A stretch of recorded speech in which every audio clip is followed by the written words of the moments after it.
Hello, so in today's video, we're going to look at binomial expansion as we did in the previous video yesterday, but we're going to look at binomial expansions when the power of the expansion is a rational number. So in other words, a fraction. So for example, something like this here. So 2 minus 3x to the power of negative a half, or 1 plus 10x to the power of 7 over 3. So how do we expand these brackets when we've got fractional powers that aren't necessarily integers, aren't necessarily whole numbers?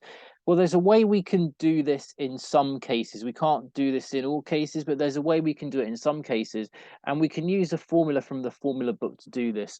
So the formula that you'll see in your formula book is this here. You don't actually need to know how to prove it. So you don't need to know how to prove this formula for the A-level course. But what you do need to know is how to use this formula. So the formula goes like this. So 1 plus x to the power of m is equal to 1 plus nx plus n times n minus 1 over 2 factorial times x squared plus n times n minus 1 times n minus 2 divided by 3 factorial times by x cubed, and so on and so on and so on. So your next term would be n times n minus 1 times n minus 2 times n minus 3 divided by 4 factorial. So that's how the pattern works. You can kind of see how the pattern works. So that would be your next term. Yeah, that's essentially how the pattern works. And the key thing with this is that we can only do this expansion, we can only use this formula if the modulus of x is less than 1. So this infinite series, so it's an infinite sum, so it's a sum that goes on forever. That's the formula in the formula book. We can only do this expansion, we can only expand these if the modulus of x is less than 1. Again, we don't need to prove that, but that's what we need to know from the formula book. But how about, yeah, an example like this, so a plus bx all to the power of n, where again, n is like a fraction. So for example, like these ones back here, because obviously with these ones, we haven't got 1 plus x, we've got like 2 minus 3x here. We've got 1 plus 10x there. So how about these kind of expansions when you don't have just a 1 and an x in your brackets? So again, the same thing like we did in the previous video yesterday, where we looked at positive whole numbers in the n values. You do the same kind of thing here. We want to factor out this a here. So we're going to factorize out the a to bring the a outside the brackets. That's going to give us 1 plus b over a times x there. And then the power of n still remains the same there. So again, raise these two things here to the power of n. We get a to the power of n, and these brackets here to the power of n. We're then going to get a to the power of n multiplied by this result here, this expansion here, and we're just going to apply this formula here. So we're going to apply the same formula. So 1, and then it's plus nx, so plus n. But this time the x is actually not x, it's actually plus b over ax. So now we need to add in this b over ax there. So b over ax. And then the next term is going to be n. So using again our formula. So n times n minus 1. So n times n minus 1 divided by 2 factorial. But instead of multiplying by an x squared, we're going to multiply by this b over a times x all squared, and then plus our next number. So n times by n minus 1 times n minus 2 all over 3 factorial times by b over ax all cubed, and then so on and so on and so on for infinitely many terms. So that would be how we expand this kind of thing. That would be the formula for expanding something like this. Okay, but when is this expansion valid? So obviously what we mentioned back here is that this infinite expansion, this infinite sum, only works if the modulus of x is less than 1. So this expansion, a plus bx to the power of a fraction, that's only going to work, this formula that we got down here, this is only going to work if the modulus of b over ax, so the modulus of this term here, is less than 1.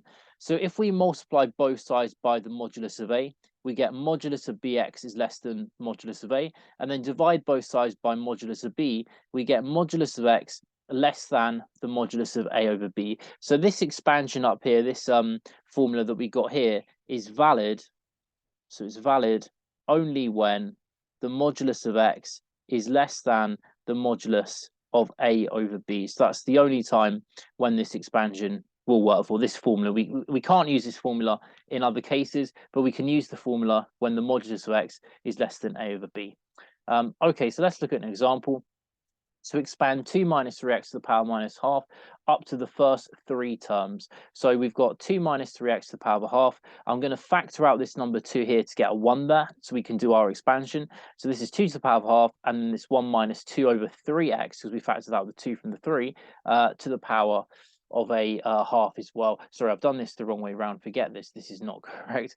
This should be 3 over 2. Sorry for this. 3 over 2 there.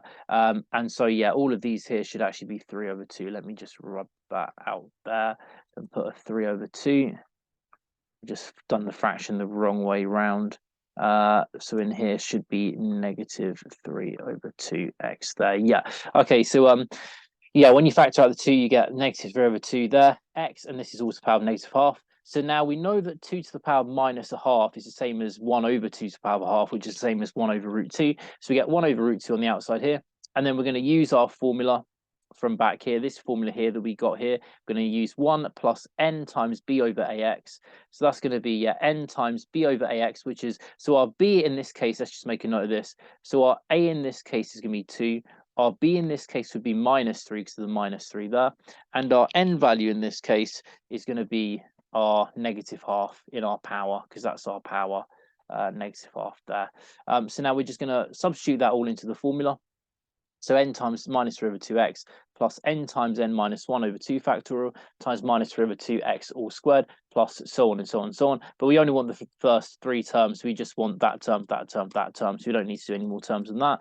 So we're going to get 1 over root 2 times by 1. And then the n is minus a half. So you've got minus a half, sorry, plus sign there, times by minus 3 over 2 times by x there. And then your next bit, you've got, so n minus half times n minus 1, so minus 3 over 2. So you've got minus a half times by minus 3 over 2 divided by 2 factorial, which is 2 times 1, which is 2.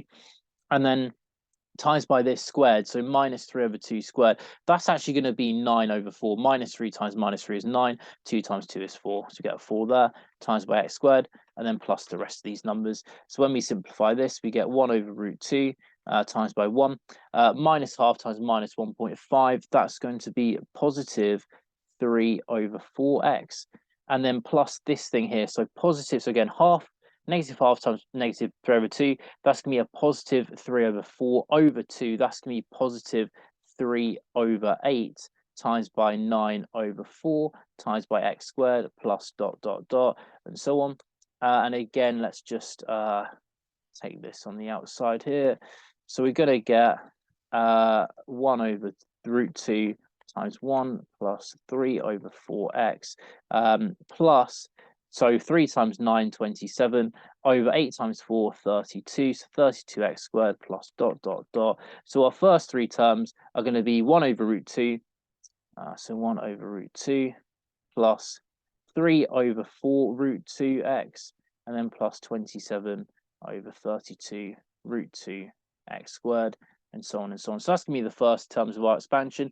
And this expansion will be valid, so it's going to be valid for the case when the modulus of x is less than the modulus of a over b, so the modulus of 2 over minus 3. So when x, the size of x, the magnitude of x, is less than 2 over 3. So when x is less than 2 over 3, this expansion is valid. Otherwise, this expansion wouldn't be valid. So yeah, this that's the key thing to note. We get this result here when we expand the brackets, again, the first 3 terms, but it goes on infinitely many times, this expansion. And this only works, this is only true when the modulus of x is less than 2 over 3.